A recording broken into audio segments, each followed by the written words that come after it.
Hello mga ka-farmers, welcome back to my channel. Ngayong umaga na ito mga ka-farmers ay magpapaligo tayo ng mga manok. So yung mga papaliguan natin is yung mga manok na for shipping natin. So mamaya papakita ko sa inyo yung mga manok na na-order. At siguro by this Saturday mapaship na natin ito. Mapaship na natin yung mga manok na ito. So sa mga nag-avail sa atin ito mga sir, antay-antay lang ng konti. Nag-aantay lang din ako ng schedule ng shipper para ma-pick up dito.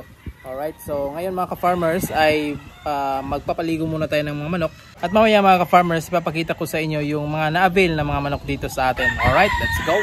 I can feel the blood creeping up from the heathens. Got will, got fight, got pride, got reason. If they wanna go eat, then you know I'm gonna feed them. If you're coming for me, hope you're ready for a demon. I got eyes in the back of my head, I'm seeing, take me for. So ito mga ka-farmers, nagpapaligo tayo ng mga manok natin. Dahil baka bukas or sa makalawa ay ipapadala na natin ito. So unang batch lang ito ng ating paliguan. So isa lang yung nagmamayari nito. Yung pagkatapos nitong matuyo ay susunod naman natin yung iba.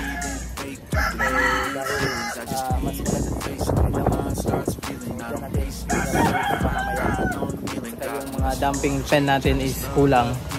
So sa susunod, so mga siguro 20 or 30 minutes matutuyo na itong mga manok na ito. So hindi na natin ibababad ng matagal dito sa araw. Alright. So ito na mga order nyo sir. Kay Sir Arnold ito. At saka kay Sir Ace. Kanilang dalawa. 8 piraso. Ito yung sweater number 7. Sweater asil. Ito yung sweater asil number 4. Yan. Tapos ito naman yung binabait na anak ng abuhin, Henny.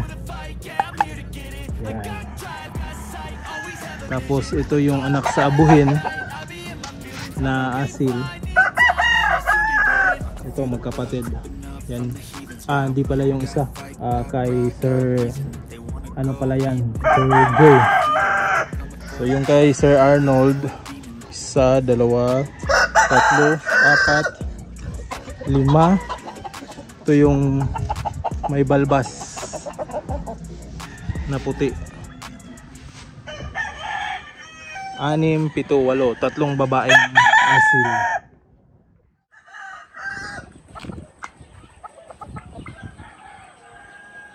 So yan mga ka-farmers, tuyo na yung balahibo.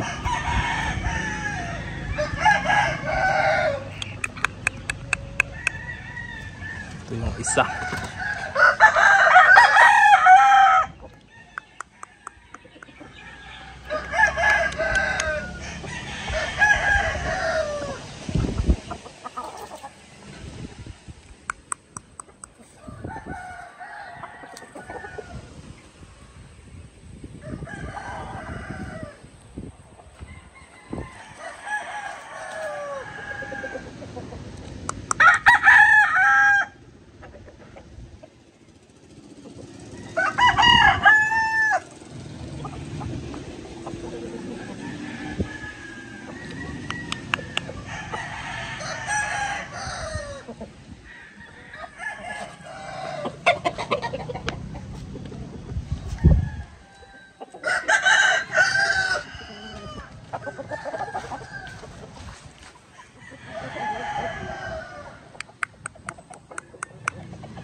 So itong dalawa mga ka-farmers ay kay Sir Edmundo sa Manila. Ipapadala natin ito.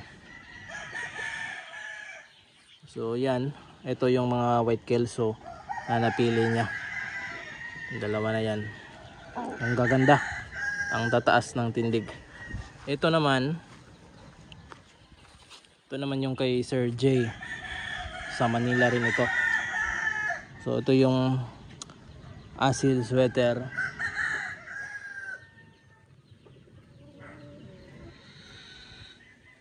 Ito naman yung isang nakuha ni Sir J.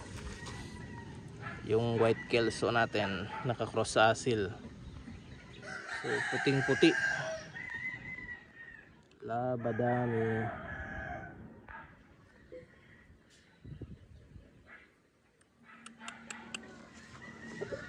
Yan yung ganyang mata, oh.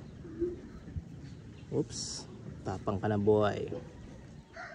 Ito naman yung isang manok ni Sir J na nakuha, yung pile.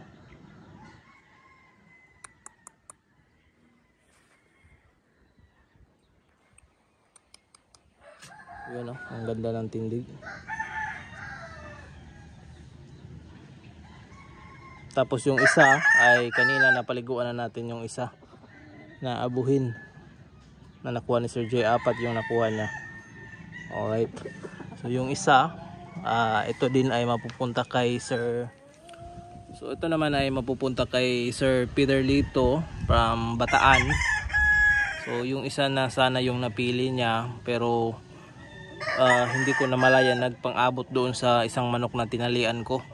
So merong gasgas yung muka, kaya pinapili ko ulit si Sir, kaya baka masabi niya na reject yung pinadala natin dahil may gasgas yung muka. Nagpang-abot lang dito sa dumping bin, pero ito ang napili niya ulit. Pumili siya ng iba. Ito yung kapatid. So Sir Peter, ito na po yung file na nakuha nyo. Ito yung number 3 na file. So yan, napakaganda.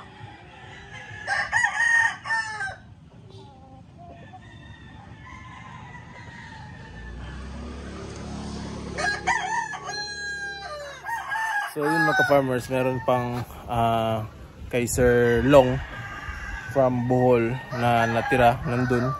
Napaliguan ko na yung isa, pero yung isa hindi pa. So siguro bukas ko na yung papaliguan. Katulog ako mga ka-farmers dahil sobrang kanina.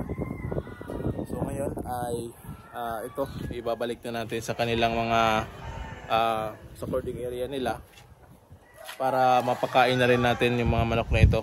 So malapit ng mag-aalas 3. So papakainin na natin ito para kakain na yung mga manok. Alright, so yun mga ka-farmers, konti na lang yung available natin dito. Yung iba ay gagamitin natin sa pagbe-breeding ulit sa ating mga manok dito. So yung white kelso at saka yung sweater asil at saka yung sa abuhin ay naubos na yung mga balbas natin na manok, kaya magbe-breed ulit ako. So siguro next week ihahanda ko na yung mga babae. Pagkatapos ng mag-ship ng mga manok na ito ay ihahanda ko na yung mga babae para makapag-breed agad ako. Alright, so yun, pulang-pula pa yung mata ko, kakatulog. So maaga kasi akong gumising kanina mga ka-farmers, alas 4 pa lang. So na tayo, papalit ng painuman ng mga tubig nating mga manok ng umaga. Alright, so ito mga ka-farmers, ang gandang titingnan ito mga manok. Sa mga gustong mag-avail mga ka-farmers, meron pa tayong konti na available. PM lang kayo dito, meron lang ako ilalagay sa Facebook page ko sa huli, sa dulo, para makontak nyo. So yun lamang mga ka-farmers, maraming salamat at happy farming! Woo!